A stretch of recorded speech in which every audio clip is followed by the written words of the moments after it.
Always good, everybody. Hope you are having a wonderful week so far. Podcast time. Hammer. I've been a fan of his music for a very long time. Came out alongside the Bicep Boys with the Feel My Bicep blog. Um, and his music is just it's just amazingly done. Absolutely amazingly done. And then I never really thought I'd be able to get him on the podcast because I just kind of always put him on this like really cool level of like he doesn't do podcasts because he's super cool and makes cool music. And I was very wrong. We got his press agent at one point kind of asked if he could come on, and yeah, we were like, "Fuck yeah, let's get him on." We were supposed to catch up, like we were supposed to do this podcast a while ago, but timings kind of had to get changed, and we managed to get it done today. I really enjoyed this conversation. I didn't really know what we were going to be talking about, and it was just a really nice conversation about music, a load of nerdy stuff about studios and live shows and albums. I loved it. So, without further ado, Hammer. Mr. Hammer, what's cooking? Not much, man. Good to hear from you. You too, man. You too. We were supposed to do this fucking months ago, and life got ahead of us. How you feeling? Well, yeah, I think having a child and stuff kind of got in the way a bit, so sorry about that. It's all good, man. How's the brain flog? The brain fog's pretty intense, but yeah. Just basically I had built a new studio and then Yeah. I had a baby just as the studio was completed. Yeah. So it just a lot of things happened at once, which is it's lots of new experiences. Moved back to Scotland. So yeah, but the studio's finished. I'm sitting in it now. So now it's just trying to be creative and get through the days where the baby's at home. What? You said you moved back to Scotland, but Yeah. you're Irish, right? Yes, I'm Irish. So I grew up in Belfast. Okay. And then I went to Liverpool and Glasgow and to study graphic design. Oh, and cool. then I lived in Glasgow for a long time. Most of my adult life has been Glasgow, but in between that, I moved to London for about 5 years. Just whenever kind of the music thing was kicking off. My wife at the time moved down. A studio space came available. Yeah. Is your wife So I Scottish? decided to move down to London. And then from there, yeah, I just was there. But so I basically moved up about 2 years ago back to Scotland. Do you like it? In Scotland? Yeah. Scotland's amazing, yeah. I absolutely love it. Yeah. It's you need to get used to the weather though. The weather can really break you down sometimes, but also can be amazing. I can go hiking if I want to. Music scene's amazing. There's just it is an amazing country. So I'm very lucky to be here. Yeah. How was it growing? London was unreal. So, yeah, London's a vibe. I personally don't know if I could live in London though. Yeah. Like, well, I loved London when there. I lived there. When I lived there, I loved it. Yeah. But then when I moved back to Scotland, we weren't even supposed to move back to Scotland permanently, but it became permanent. And then, but the idea was we could go back to London whenever we want. I built a studio in London as well with my friend. And I got about 2 years use out of it, but the idea was maybe go back and use it a bit more. But the reality was a lot different. And then when I did start going back to London, I was like, flip, I'm glad I've had a kid and stuff in Scotland. But there's a vibe about London in terms of music and stuff that like, it's definitely a good place to go. Like it helped me so much in my career. Definitely. How was it growing up in Belfast? Well, you ask many different people that. My answer would be, me and my friends were all had a pretty good upbringing, but it was quite crazy. Like, I can imagine. There was a lot of like, youth violence and stuff, and but also on one side of it, but on the other side, it was a really good upbringing. Yeah. Um, but it was always it was the political thing was always there. But I I can know imagine. I loved growing up in Belfast, but I don't think I'd move back though. I like visiting, but I Mm, don't think I would move back there. makes sense. I'm in love with Scotland. Scotland's basically my home now. Yeah. It's So really interesting that I've never really like heard anyone move to Scotland that's not from there. yeah, yeah. It's No, usually the opposite. yeah, no, yeah, I know. But you'd be surprised that there is a lot of people who have come to Scotland because the music scene's amazing in Scotland. It's Is same it? as like growing up in Belfast, the music scene was great. Like Yeah. me and my school friends put on our first gig. It was actually me, Matt from Bicep, and then my friend Mm, David Hardstaff, who was a bit more, he was into like heavy metal.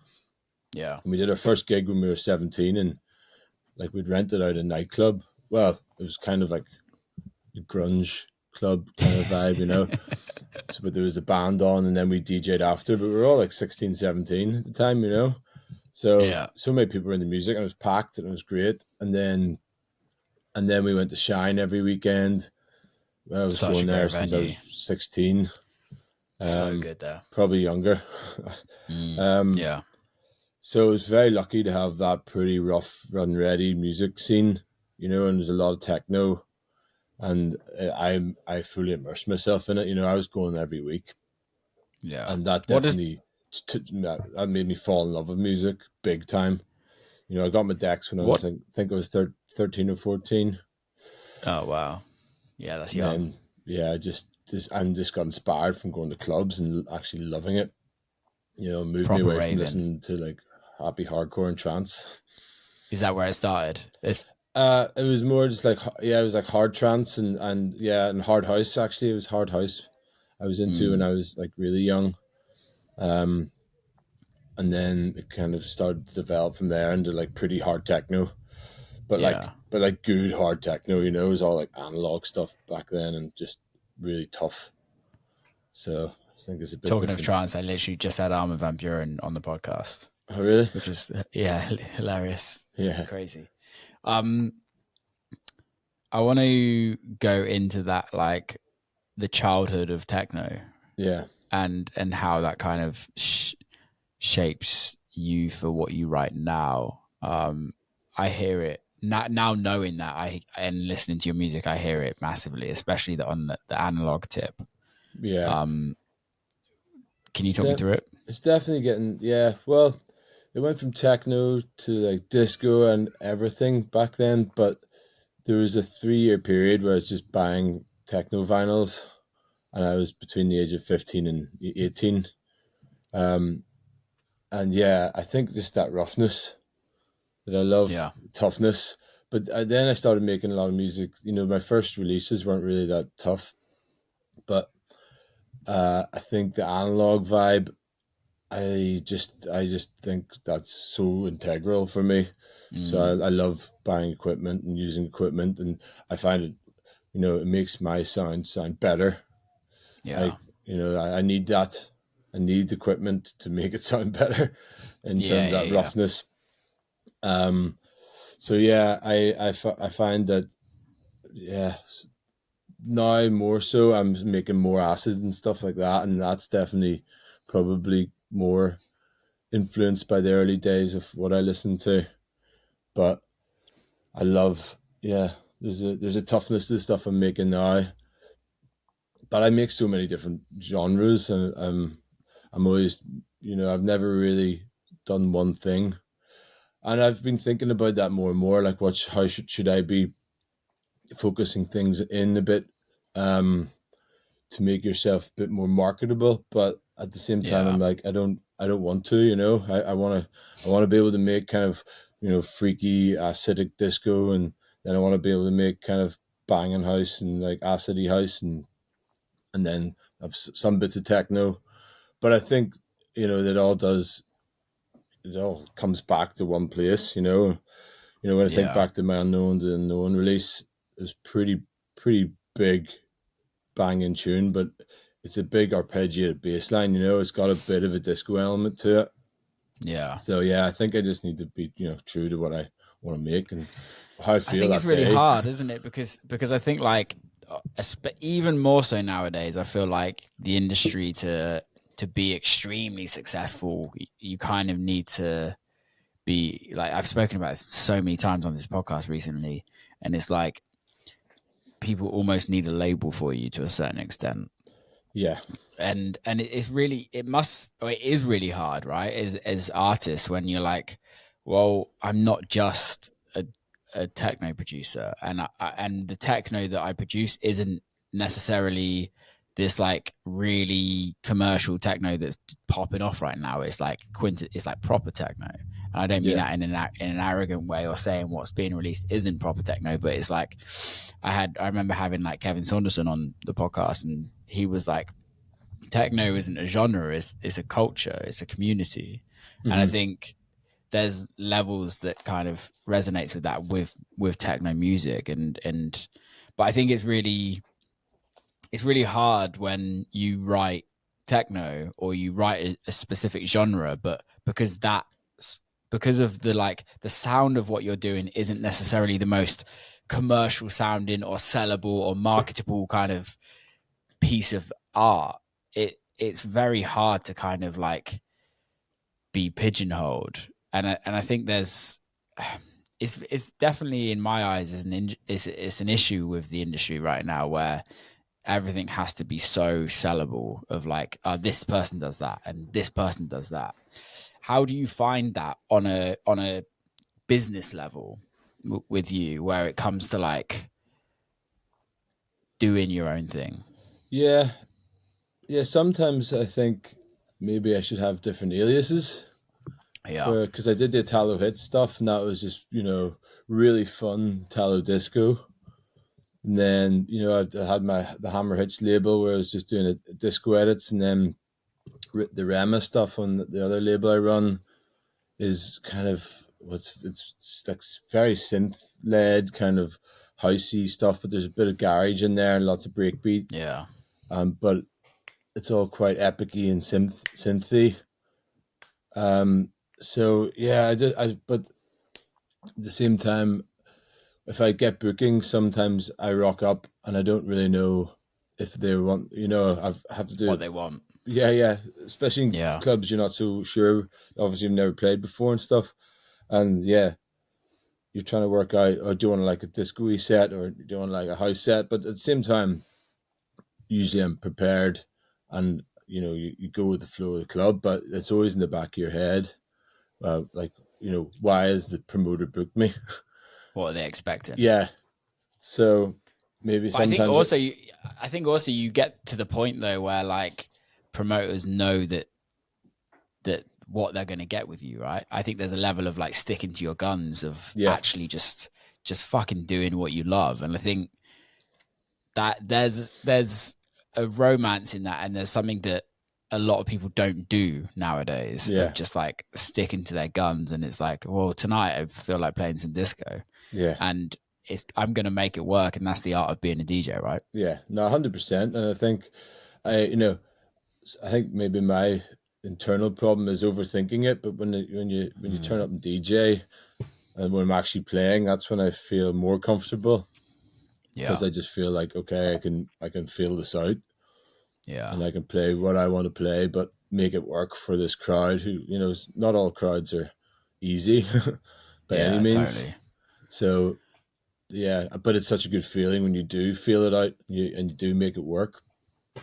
Um, but Yeah, yeah, I think the whole like the pigeonholing thing and the genre thing is it's just I suppose it's a product of just the world we live in now. It's a bit mm, more yeah, it's a brand thing, it's a yeah, marketable thing, and it's also the kind of loss of that real club culture that used to exist where you might get I'd go to a night Twitch in Belfast and I would be going to that every week yeah, when that started, and half the time you wouldn't know some of the acts. yeah, You'd just be going because you trust the promoter, you trust the vibe, and you want to go out, But I think now that obviously still happens, but in a more general way of thinking, it's people are going to see these products, It's and that way that and those people have specific things in mind, and it's not just a overall culture of people loving dance music, and Yeah, it's very interesting because I had the Dusky guys on the podcast as well this morning, and we were literally talking very similar topics. As like, I remember the first show I ever played, and kind of like growing up in the Bristol scene is like room one will be house, room two will be like jungle, and room three would be like hardcore. And yeah, then there'd be like an ambient room, like the smoking area, or is when people could smoke in yeah, clubs still. But it was like there was always that kind of hodgepodge of human beings that hmm, that listened to electronic music, but there wasn't any like snobbiness around genres in a sense of like people would go and people would go to the hard house night room or the happy hardcore room, but then also go to the jungle room and then also go to the house room. And I think what's happened is, especially in the UK, is you have what's created is this industry that has kind of made a huge amount of clickiness in the industry and pigeonholing. And I hmm, don't think it's healthy for music. yeah. I do remember those days of in Shine upstairs would be like the techno room with Speedy J and Mm, stuff, Dave Clark. yeah. And then in the Bonnety bar, it would be the house night, and it would just you could kind of jump between them. Mm, But it's funny that because I also that was probably the only club I like having two rooms in. I love like you be going out, and sometimes you go to these clubs where people at least knows know and that in Shine people would stay in there for, but you in other places sometimes it'd be three rooms, and you find yourself in like the transit zone, and you'd be getting like yeah, pushed yeah, about, and yeah. that kind of made me just love Sub Club in Glasgow. I started going there as soon as I came to Glasgow, and it's just one basement, amazing Mm, sound system. You find yourself a corner and you stay there. yeah. Um, yeah, it's just funny you say that, but the different rooms, it made me think that. There used to be a club in Bristol called Timbuktu, which you'd like have to go down in a basement, and it was in like the arches of the tunnels. Mm-hmm. And yeah, that had two rooms, but then like also like that like transition area where it was actually like a chill out room, so there's a bunch of sofas. But I never forget like those parties. Like it was never about the DJs that was playing. It was more about you knew like the same people will turn up every week, and it would be like a rave every single week. There'd Yeah, be sweat dripping off the ceiling. It was like the arches were super low, so you yeah. could literally just like touch the ceiling. I'm short as fuck, and I could still touch the ceiling. Mm-hmm. And there's a level of that obviously, yeah, we sound like a bunch of old men saying Yeah, it was great, but it's great to reminisce, right? It's great for people to hear these stories because you don't get that now, and I don't think you ever will get that again. Like even like you go to like the places in Berlin, like where kind of clubs nightclub culture is romanticized. That's not the right word, but you know what I'm trying to say. mm-hmm. Like it's still very commercial in a sense of like Berghain is one of the most commercial venues in the world in the sense of how many people know about it, Yeah, right? yeah. And how many people try and get in there every weekend. It's like it's very different. Yeah, It's funny because I suppose there's like it is good to reminisce on those things, but I suppose what you have to think is the positives of what's existing now, and suppose agreed. maybe that is why um the kind of genre, like more specific vibe genre thing, is maybe more prevalent. Because Yeah, in order, you think about Craig Richards. If you go to Craig Richards' night, like wherever he plays, you're going to get just like an amazing night of just yeah, unbelievable music and a good crowd that follows. Like switched on people. totally. But Yeah, I suppose he'd play some electro, play more techy stuff. But it's I suppose that's quite specific. yeah, Um, yeah, so I don't know. Maybe it's a hard one to kind of flesh out in my head, but yeah. I think it's also there's a level now where with having genres being very specific and kind of clicks and pigeonholing and everything like that, there comes a huge amount of commerciality. And I'm by saying that I mean a huge amount of money that's just come to the scene. Hmm. Like house music growing up around Great Britain, UK, Ireland, Scotland, like dance music culture has always been there's always been a culture there since the early 90s, right? Um, but now, and we've always had dance records in the charts. We've been very fortunate with that. But when that gets then translated to America, like we all know what the Americans do is they take an idea and make it even bigger, right? And that was the birth of EDM. Yeah, And I guess from the birth of EDM, it died very quickly around the rest of the world. America kept it for longer, but from that, you have the ability to from DJs that were playing in front of 1,000 people is now playing in front of 80,000 people, hmm, 100,000 people, and I think by doing that is there has to be a level of commerce that goes with that, right? yeah, And packaging things up into a way that has to be has to be done for it to be so big. yeah. I suppose what's happened is it's spread out so much. Yeah, Just like say maybe rock might have spread out and become, you know, into so many different variations. yeah, And I suppose it's just the fact that it is electronic music now that it kind of rules everything. yeah, That it's it's all put into one basket in terms of mindset. But I suppose they are very different things. The EDM thing yeah, took me a while to kind of catch on to even what it was. Like I was like I keep my head in the sand as much as I yeah, can. Um, but then I was like, whoa, this isn't good music. yeah. It was really bad. Yeah. Well, I think it actually started with the right kind of morals, and there was some great music. Like I don't care what anyone says, Swedish House Mafia 1, that record was a fucking great record. Like whether you like that genre, it was a great record at the time, but it then just got very bad, and it kind of got overtaken by just noise and shit music.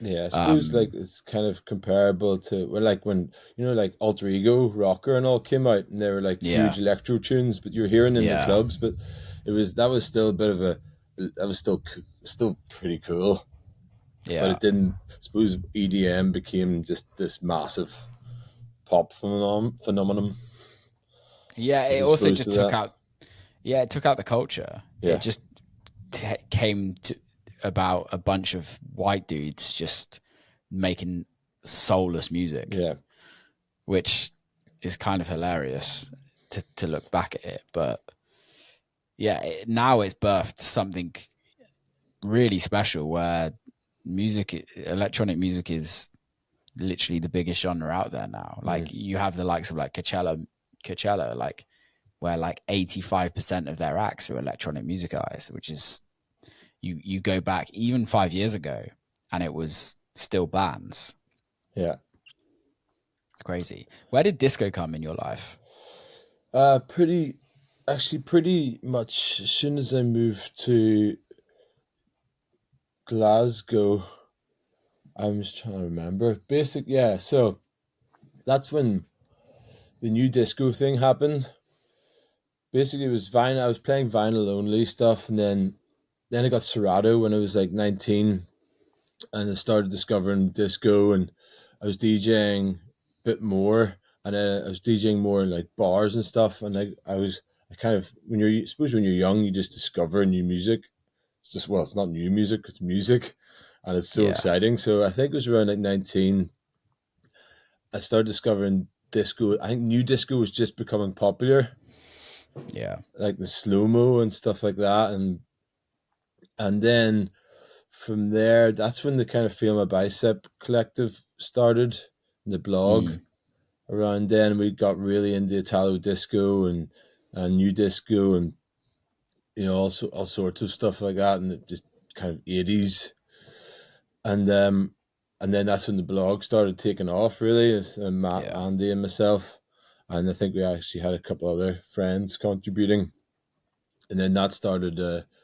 That's when I kind of really embraced it. Yeah, and then the Feel My Bicep blog, I suppose, started really getting lots of people into it without us even yeah. realizing. I think it kind of became something pretty big quite quickly. It's amazing that it was amazing that era of how blogs became so powerful in the scene, right? Yeah, it was. It was blogging first, and that's Matt had his ear to his ground. He's always been the kind of techie, like him and Andy were the ones who thought about the blog as an idea. And I got Yeah, involved and we were doing the posts together. But yeah, the blogging was like a thing. And yeah, then after that, it was Facebook. And then from there, that's when really things started taking off because got this Facebook page and we posted on the blog posted the blog posts on Facebook on the Feel My Bicep Facebook. And it just started like, you got way more comments in that. And then it was just a brand yeah, new thing though. Like it hadn't been done yeah. by too many people. Um, but that was the way people like. I haven't checked the blog in so long now. It was like Is it still live? it's basically being used to put. It's like more of like a mixtape thing now, Okay. Yeah, Um, yeah.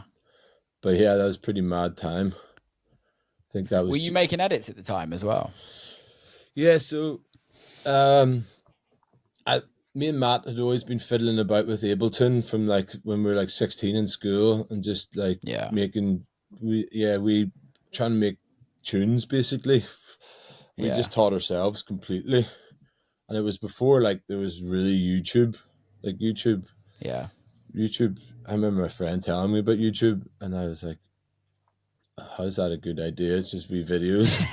But my friend was like, properly techie, knew everything about the internet. He Yeah, was like yeah. So, and then yeah, it was before any YouTube tutorials or anything. So it took us like years to learn it. But I think that's whenever uh, my involvement with Feel My Bicep kind of, well, then they created Bicep because they made yeah. some edits. Matt made the edits and he put them out as Bicep. So that's when the thing kind of Mm. transformed, and I stayed with the kind of Feel My Bicep because we obviously DJ'd together as Feel My Bicep. I And didn't know that. yeah. So it's Feel My Bicep. We did some gigs together as Bicep. Me and Yeah, Andy went on a tour around Shanghai and Beijing. I think when I was still in art school. that's Um, amazing. but then it just got a bit too much because I was still in art school. And Yeah, they started producing like proper tracks. But yeah, I think in terms of my edits, I was always fiddling about with stuff. But actually, the first track I released was Dahlia. Well, first proper yeah. track. I done some other collaborations. The first proper track was Dahlia. I think that was like 2015. Mm. But I think close after that was Love Somebody, which was an edit. You know, Yeah. um, so I didn't really like you know become good at producing or until like a lot later than Matt. So that's when the kind of diversion happened, and I had Yeah, other yeah. commitments and stuff. But I Makes suppose sense. I didn't. Yeah, I think also it's like life's strange, right? Life's strange how you kind of things just happen for a reason. And I'm a firm believer of that. And do you, when you go into the studio now, do you ever go in with like, oh, I'm making disco today, oh, I'm making techno today, or is it literally more of like a vibe of like, this is what I'm um, doing? yeah, I struggle with concentration, so I always chat to my wife, and I'm like, okay, right, I need some guidance today, and then I go in with the plan. I do try because if I don't go in with a plan, I find it very difficult unless I'm feeling really creative. But Yeah. for me, that comes and goes. So say, yeah, sometimes I come in with a plan. Okay, I'm going to make like an Italo disco track today, but I never make what I plan to make. It's always the exact opposite. Or if I love that. so, and then sometimes I've got like remix deadlines, and that's usually when my best tunes are made because I'm supposed to be doing the remix, but Yeah. I don't know. I just end up doing something else and feels a bit naughty that shouldn't be doing it. So, so I spend more time on it and enjoy it more. And then Yeah. so some of my favorite tracks have been just, procrastination tracks, really. I did think about creating a label called Procrastination Tracks. Procrastination. You should definitely. Procrastination That's a Tracks. good idea. So yeah, Do you if I go in thinking Italo, yeah, if actually, yeah, well, during lockdown, that's when I made most of my Italo stuff, and yeah. I was so inspired during lockdown. I think it was because I didn't have any uh, other things to worry about apart from just being in the Making beats. yeah. I wasn't partying and stuff, so I was actually just making stuff on my laptop as well. And then once Yeah. lockdown was over, I actually brought everything into the studio and like re-recorded it and stuff. But it was a Oh, really cool. inspired time. But no, I usually plan to make stuff, but never do. How much are you like all hardware? I well, see, yeah, pretty much. But I've got got a bunch of synths. I'm still trying to like build my synth collection. The problem is they always break, so I just had to send my 303 away to get fixed. And then I was like, oh, I really want to Which use that. 303 do you have like an I original? know I got the Cyclone bass bot Mark II. Okay, I recently bought the Behringer one. Oh This yeah, one. yeah. How do you find it? I honestly turned it on once. Yeah, It's like the minute I posted it online, or like I was just like pissing about with it, and all of my friends that are like proper tech heads were like, "Good luck trying to use that." yeah, And so I haven't really like given it a go, but I kind of should. I yeah. haven't really written music for a long time. Like I'm for somebody that's a producer, I've not really been writing music. It's hard, like, and you can't fight it, And then sometimes you're like, oh, I need to do this and this, but I know I just you can't just go in and make stuff. Well, I can't that Yeah. you plan to make. For me, it's like experimental and happy accidents, and just big surges of creativity. But if the creativity is not happening, you cannot force it. Like, so that's actually what I found after I built the studio. I was like, building the studio was like a real. It wasn't a creative. Well, it was a creative process. I designed it all myself. Came up with all the plans, worked out the bass traps and how thick they should be. I got really in depth in it, like really in depth. Yeah. And it was supposed to take 6 weeks to 2 months. It took 8 months. But I loved it. I look back and I Yeah. built the desk myself, built all the racks myself, built all the bass traps myself. That's cool. And I loved that like non-creative process of just Yeah. like functional making. And then obviously I hadn't made music in a while, and I finally got in and like set up, and I was just sitting here being like, ooh, okay, Yeah. where do I start? So it's taken me a while. It took me a while to get like creative, and then it happened, and I had a really nice kind of period of being creative, and then just Did you nothing when feels you built the better. studio? Yeah, when it's amazing when you've got that kind of flow. It's amazing. When you built the studio, did you build it based on how you produce? Because I think for me is like I've over the years, and that kind of happened for me during COVID. Is over the years like I've built up a bit of a synth collection, drum machines, a few things here and there.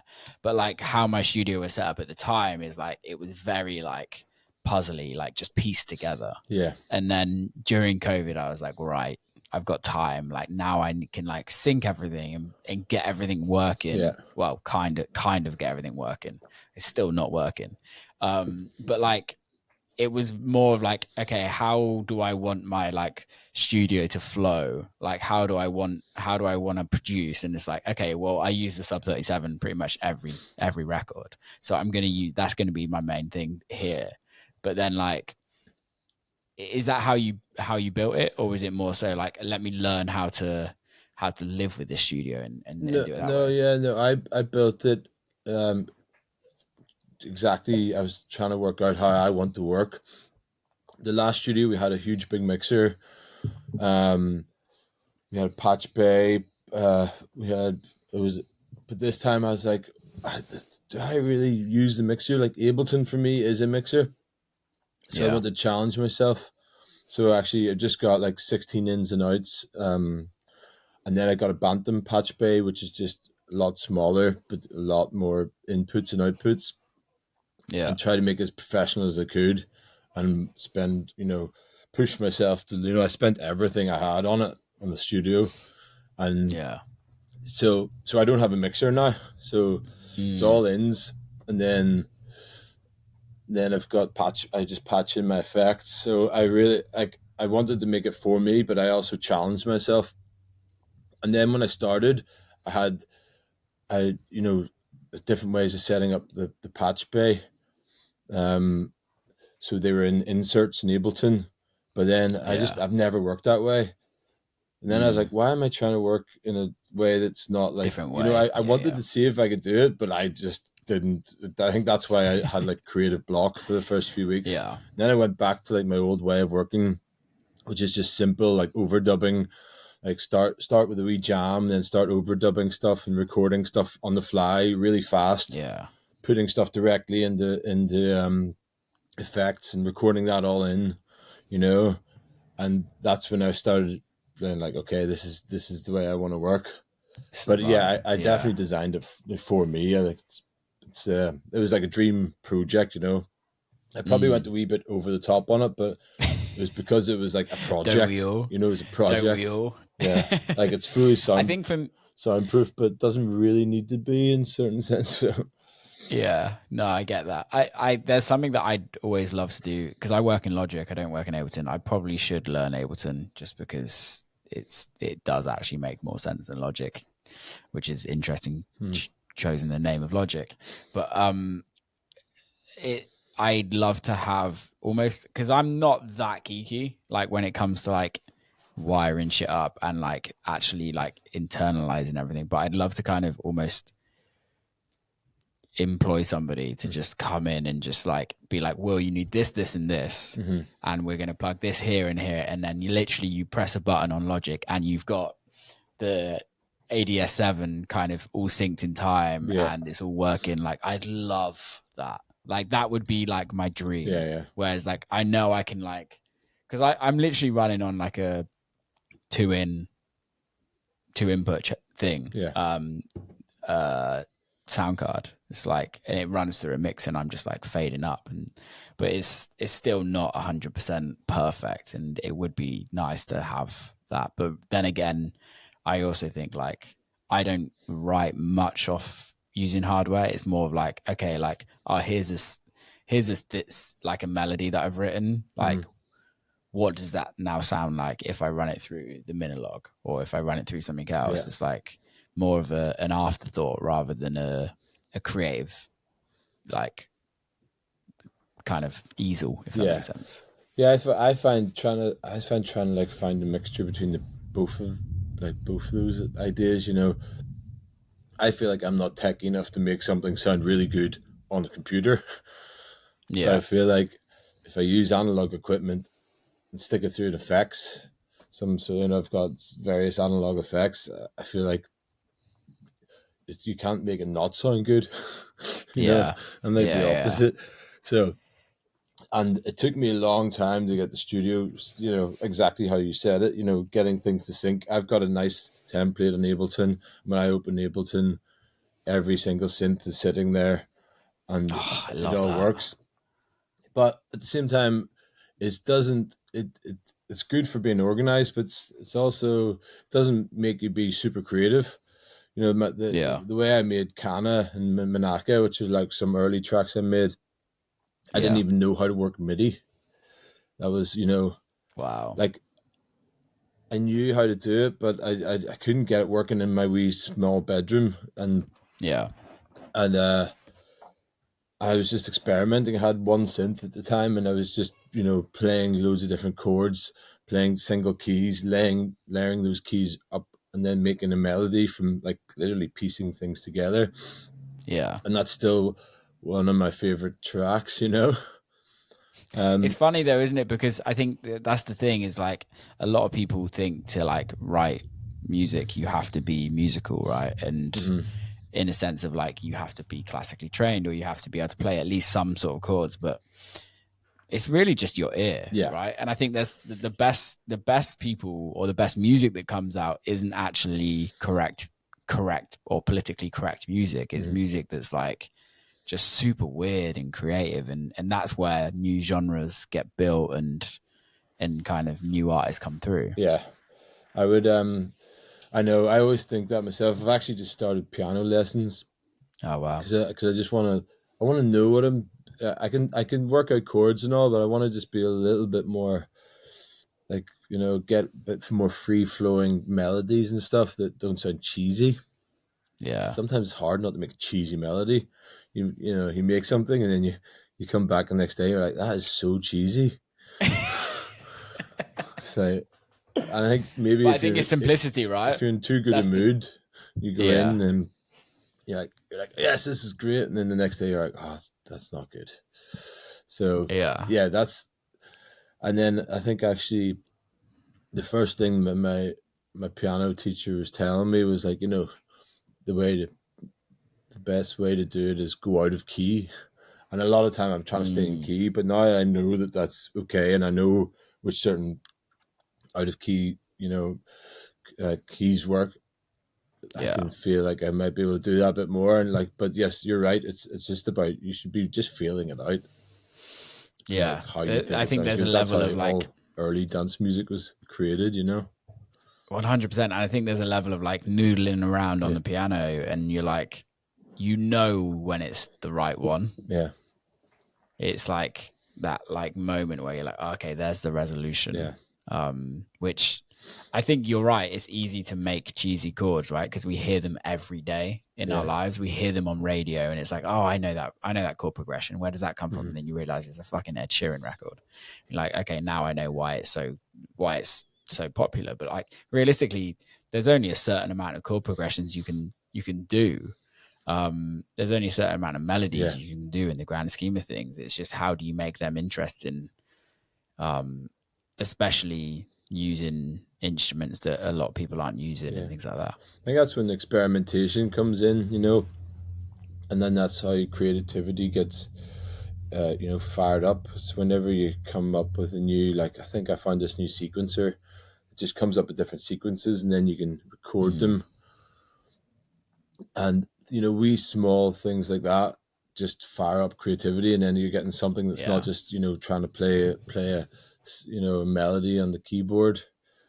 yeah, But totally. I don't know, I need to just keep myself coming up with those new things to, you know, reignite ideas, and you know, keep myself interested is the main Yeah, problem.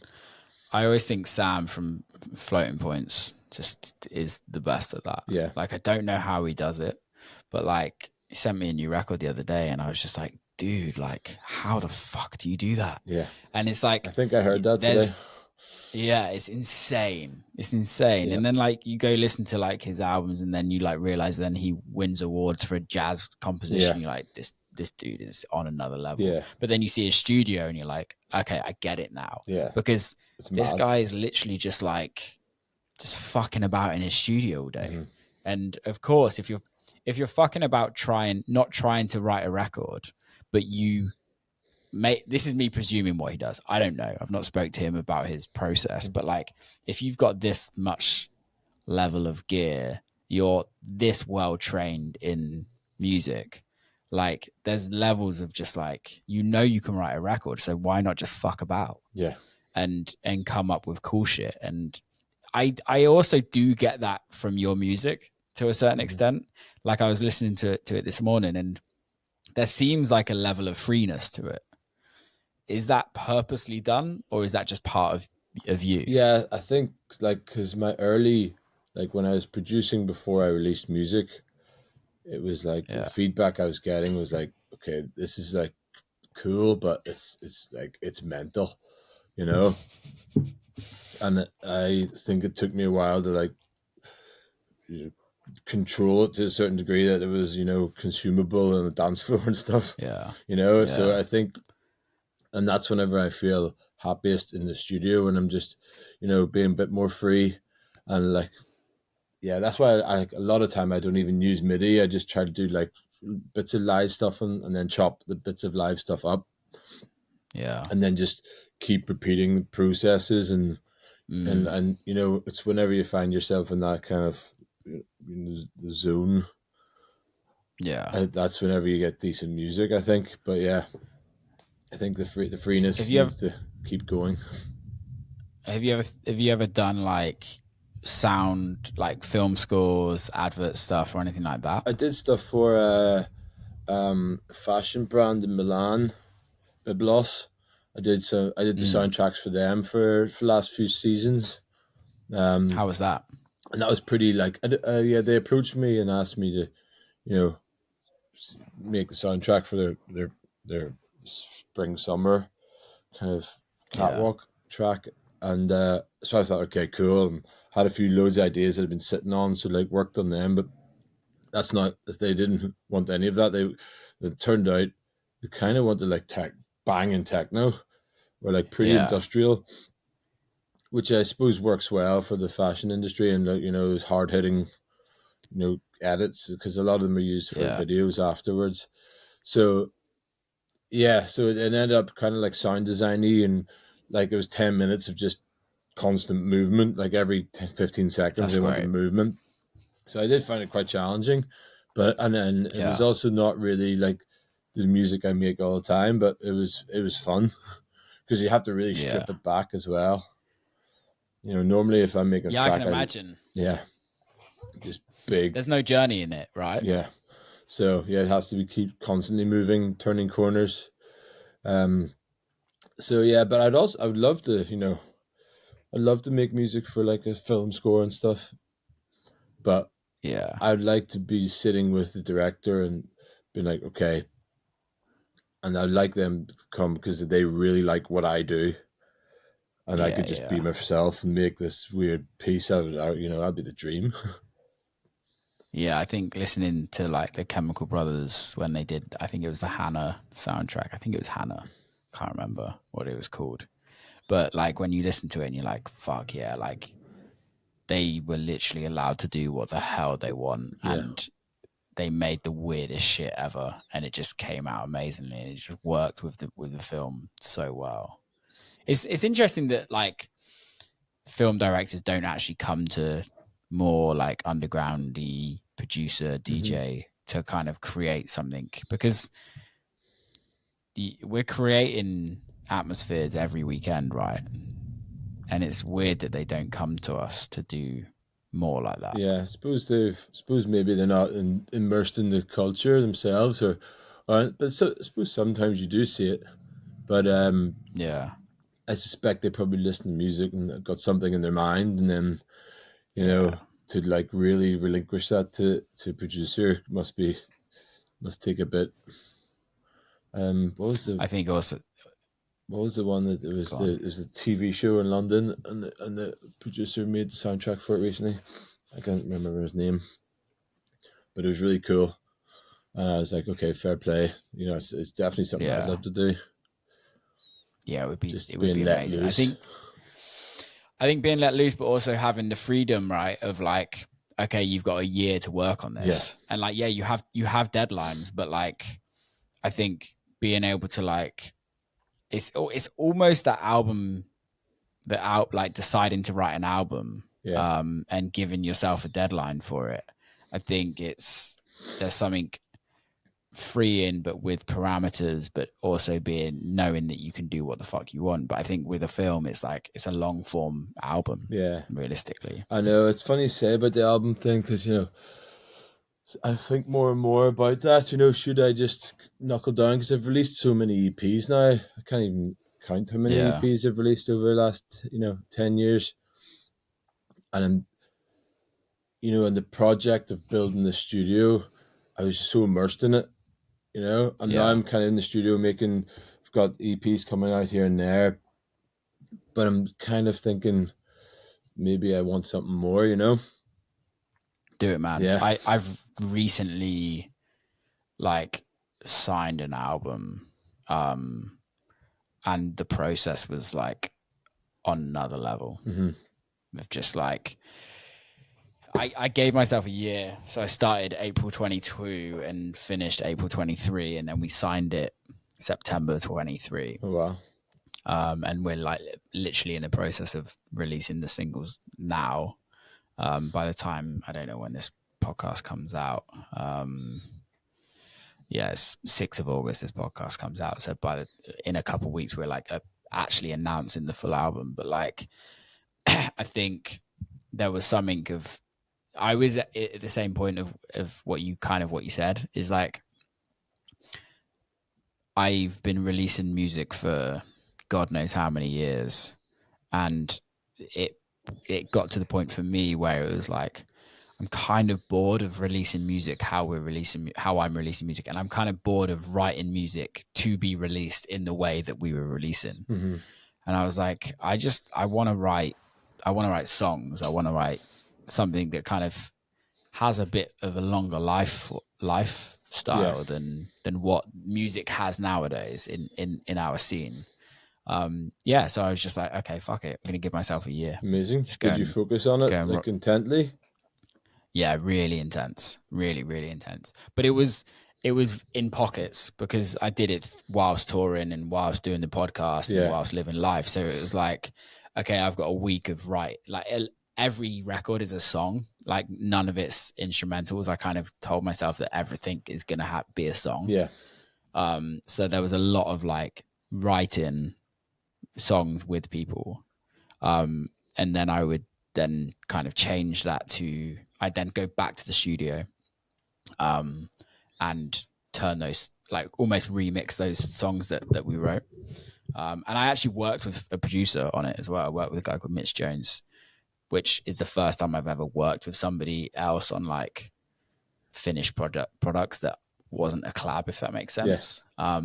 And just having somebody, he's like an insane keys player. So like having somebody that I can be like, dude, can you try this or can you try that? Mm-hmm. And then he'd be like sat on the couch and be like, nah, that's not it. Like maybe let's try this. Or like, it was just a really nice like working kind of flow where he'd come down for like a few days. We'd like work really intensely, like 9 a.m. till 2 o'clock in the morning of just like finishing records and then going back and listening. And it was just very different to the quintessential club singles that we kind of get used to putting out, where I think it's just doing something different and doing something that's actually hard. Yeah. If that makes sense. No, definitely. I think. Well, before I left London, I started working on a live set, and I was kind of getting into it. But then, the whole thing leaving London was like it was a lot was going on, like selling the house, and I just never, and then moving into, I was living with like parents for a while, and then had some family losses and stuff, so it was like a hard time. So I've never actually gone back to that because I felt like I was on a bit of a momentum then, So I feel like maybe you've inspired me to go, revisit that live set, because I feel like maybe working on the live set, at least it's a real focus, instead of just making single tracks all the time, something that's cohesive. I think that's it, isn't it? I think there's something that we all kind of long for, and it's like, it sounds wanky as fuck, but it's like, it is that artistry, right? It's like, and for me, it's like having an album on on the internet as a physical vinyl, as something that like, yeah, I actually worked really hard for Mm-hmm. this. And then also playing that as a live show is like, you kind of, in my eyes, I kind of feel like an actual true artist. Yeah. Whereas like sometimes when I'm just releasing club records, and this is not saying that it's not, it's just purely how I feel. It's like sometimes it just feels so throwaway.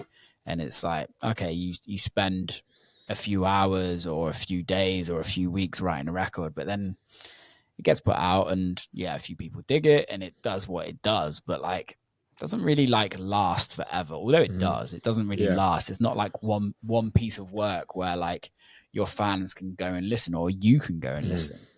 listen. That was the thing for me, is like making music that I actually want to really listen to and be like, yeah, fuck it, let's put my album on, Yeah. if you know what I mean. Whereas I wouldn't really go and listen to my own music in a sense of like, oh, I'm doing the dishes, let's put on Yeah. my latest single, if that makes sense. Yeah, I suppose then EPs are like, okay, let's on to the next one. You know, they're functional pieces Yeah, of equipment for clubs, and people do like listening to them on Spotify, hopefully. But yeah, it is like, as an artist, you're like, okay, I've done this, and then sometimes it feels like it's yeah, been forgotten about within a month or two. And then sometimes definitely, you get a really good one, it definitely. gets loads of press, and you're absolutely buzzing, but it's still temporal. And I suppose it's with Yeah. everything with life, you know, you're all like, okay, on to the next thing. But um, yeah, it is just temporal. So with the live show that you kind of started, how was it? How was the setup? What was the kind of the process behind it? Was everything like, was anything planned or was it all just like off the So cuff as far live? as I got was I'd gone through back some of my back catalog. So basically, my thinking was, okay, maybe I'll start working on an album, and I had some album ideas, but I never really committed to that. But I went back through my old catalog of the tracks that I loved and felt like they were album worthy. So, and then I just Yeah, pulled up the old projects. Some of them were like 8 years old, you know. And then yeah, I thought, like, how can I create this into something that can be worked with live? And I basically created stems, made loops with them. So like just made a big loop and then started like remixing them almost like you were saying, and oh, turn them cool. into like kind of bangers. So Yeah, and then that's when I was thinking, okay, this could really work. Problem with live stuff is there's so much going on. You need to simplify it. So it was going yeah, through that process. Okay, what can I play with? What can I perform that can make it the most impact while having, you know, either a structure in place already or be more live performance. So, but the problem with the stuff I mix, like if there's big chord progressions and all, it's quite hard to like do it really on the fly, you know. yeah, Um, yeah. so I was just trying to work all that out. But I did work on Manaka and turned that, because that was a break beat, like quite slow, and I kind of turned that into a bit of a roller. Um, and I worked on a few other bits and pieces, a few other favorite tracks. Yeah. Um, so yeah, I was pretty sorry. Sorry. Yeah, so I'm trying to work out, remember what other tracks I worked on, but that was my Was process. it like a But bunch of hardware? so yeah, I was Were trying to work you out what using hardware. So I hardware? was going to have like keep the MIDI for say the bass line, and then get the Yeah, SH-101 for the bass, and just have maybe a bass yeah, and yeah. then maybe a drum machine to just add snare rolls, keep like hi hats rolling. Um, Yeah, I would find it very difficult to like do the arrangement on the fly, like, you know. When I yeah. started working on it, I was like, wow, just the amount of work that must go into like bands playing live, it Yeah, just it's blows fucking a my lot. mind. Yeah. And so yeah, I was a lot of appreciation for that. Yeah, so like drum machine, then a couple of effects units. So yeah, I definitely need to revisit that idea. It's sitting there as a project, you Dude, know. please do it, man. I'd love to hear that. Yeah, That'd be or I amazing. suppose Did you, when you were doing it, were you thinking visually, if there's going to be anything visually that goes with it? yes, I was thinking really visually, and it's trying to like, I've got all these, you know, I was a graphic designer, still am, but I Yeah. and I like doing. I've done some of my own videos and stuff before, but it's about trying to like work out what's actually, doable financially, Yeah. and like, Yeah. if suppose if it went well, you could do it. But yes, visually, just try to get some really cool visuals made up. But I had all these other ideas of actual physical, like big globe of water with like, Yeah. and then the cameras going through it with lights going through it, and then that gets projected. Mm, Things like that are like tangible. So when I was a yeah. graphic designer, I loved working with my hands, not just the computer. Like I went to Glasgow School of Yeah. Art, so it was like you didn't learn any graphic design.